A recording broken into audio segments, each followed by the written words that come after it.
themselves. And it was because of their own wrongdoing and correct themselves. Indeed, your Lord thereafter is forgiving and merciful. This is so encouraging.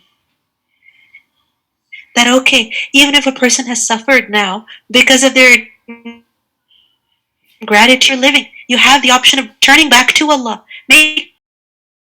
If you think about it, Ibrahim a.s. lived a life of great difficulty, great sacrifice, yet he was grateful.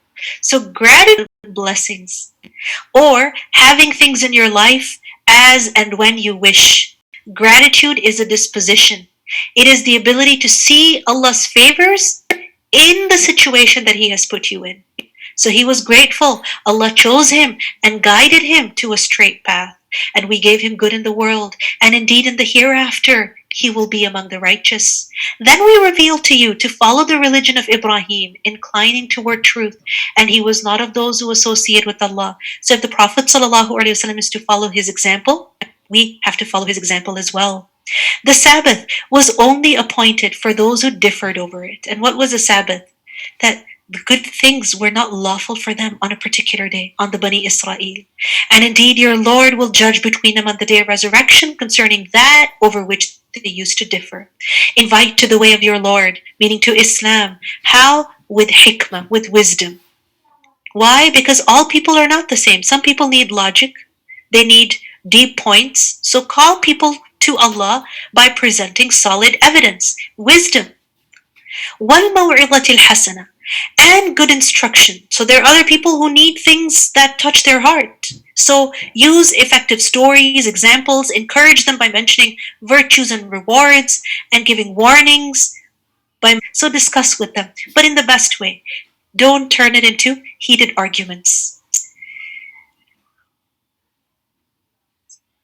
Indeed, your Lord is most knowing of who has strayed from his way, and he is most knowing of who is rightly guided.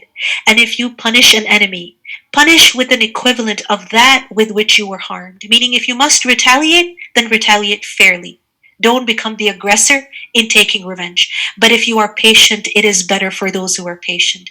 So we see that there were times when the Prophet ﷺ took revenge for the sake of Allah, but he gave preference to patience. So he said, "Nasbiru wala nu'aqibu." We will be patient, we will not take revenge. "Wasbir wama sabruka illa billah." And be patient, and your patience is not but through Allah.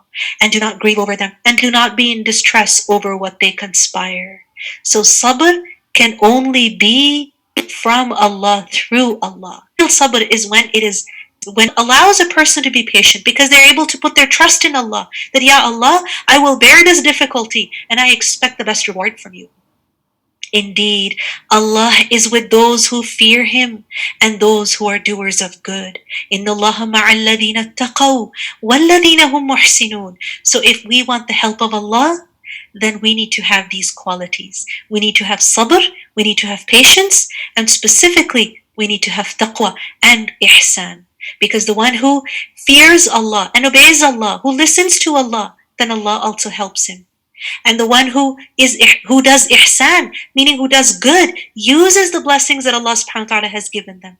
They are grateful for those blessings. Then Allah subhanahu wa ta'ala also helps them and increases those blessings for them. May Allah subhanahu wa ta'ala allow us to be grateful, to be patient, and to be among the muhsinun. Ameen. Subhanakallahumma wa bihamdik. Ashhadu an la ilaha illa anta. Astaghfiruka wa atubu ilayk. Assalamu alaikum wa rahmatullahi wa barakatuh.